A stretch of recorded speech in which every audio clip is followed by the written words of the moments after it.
Sir, പൊതുജനാരോഗ്യ സംവിധാനത്തെ സംബന്ധിച്ചിടത്തോളം വളരെ പ്രധാനപ്പെട്ട ഒരു വിഷയം അമീബിക് മെനഞ്ചോ എൻകഫലൈറ്റിസ് സംബന്ധിച്ച് ഈ സഭയിൽ ചർച്ച ചെയ്യണമെന്ന് ഞാൻ ആവശ്യപ്പെട്ടതിന്റെ ഉദ്ദേശം രാവിലെ തന്നെ ഞാൻ വ്യക്തമാക്കിയിരുന്നു സർ.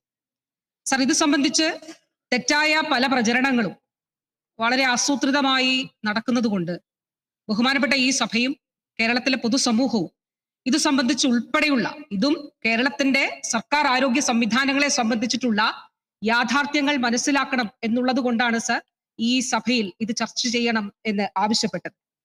സർ, ഇന്ന് പ്രതിപക്ഷത്ത് നിന്ന് സംസാരിച്ച ബഹുമാനീയരായിട്ടുള്ള എല്ലാ MLA-മാരുടെയും ബഹുമാനപ്പെട്ട പ്രതിപക്ഷ നേതാവ് ഉൾപ്പെടെയുള്ള അംഗങ്ങളുടെ വാക്കുകൾ ശ്രദ്ധിച്ചാൽ നമുക്കൊരു കാര്യം മനസ്സിലാക്കാൻ സാധിക്കും സർ.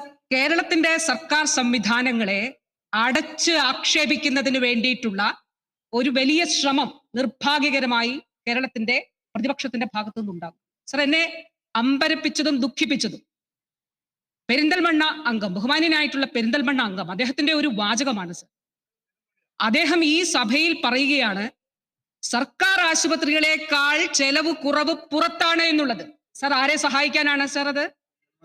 സാർ, കേരളത്തിലെ സർക്കാർ ആശുപത്രികളിൽ പ്രസവം നടക്കുന്നില്ല എന്ന് അദ്ദേഹം പറയുകയാണ് സർ. അദ്ദേഹം അത് പിൻവലിക്കണം സർ. ഈ സംവിധാനം എന്നുള്ളത് sir,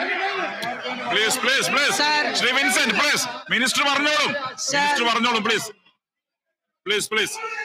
yes yes yes sir, നവോത്ഥാന കാലഘട്ടത്തിൽ തുടങ്ങി സർ, ആദ്യത്തെ സർക്കാരിന്റെ VMSന്റെ കാലഘട്ടത്തിൽ ഈ സഭ പാസാക്കിയ സാർവത്രിക വിദ്യാഭ്യാസ നിയമം ഉൾപ്പെടെയുള്ള വിപ്ലവകരങ്ങളായിട്ടുള്ള നിയമനിർമ്മാണങ്ങളിലൂടെ നാം ആർജിച്ച വിദ്യാഭ്യാസ മുന്നേറ്റത്തിലൂടെയും സാമൂഹ്യ മുന്നേറ്റത്തിലൂടെയും രൂപപ്പെട്ടതാണ് സർ കേരളത്തിന്റെ പൊതുജനാരോഗ്യ സംവിധാനം. ആ സംവിധാനത്തെ ഈ നിലയിലാക്കിയതിൽ ഒരുപാട് പേരുടെ വിയർപ്പൊഴുക്കിയിട്ടുണ്ട് സർ. ഇവിടെ ബഹുമാന്യരായിട്ടുള്ള അംഗങ്ങൾ ഭരണപക്ഷത്ത് നിന്ന് സംസാരിച്ചതുപോലെ നിപ്പയിൽ ജീവൻ വെടിഞ്ഞ സിസ്റ്റർ ലിനി, 2022 കോവിഡ് കാലത്ത് ജീവൻ വെടിഞ്ഞ സിസ്റ്റർ സരിത ഉൾപ്പെടെയുള്ള ലക്ഷക്കണക്കിന് ആരോഗ്യ പ്രവർത്തകരുടെ വിയർപ്പാണ് സർ. അതോടൊപ്പം ദിഷണാശാലികളായിട്ടുള്ള ഭരണതന്ത്രജ്ഞരുടെ അവരുടെ പരിശ്രമം ആണ് സർ ഇന്നത്തെ പൊതുജന ആരോഗ്യ സംവിധാനം സർ. സർ, അഭിമാനത്തോടെയാണ് ഈ കാലഘട്ടത്തിൽ പ്രത്യേകിച്ച് പൊതുജനാരോഗ്യ മേഖലയിൽ കേരളം കൈവരിച്ച മികച്ച നേട്ടം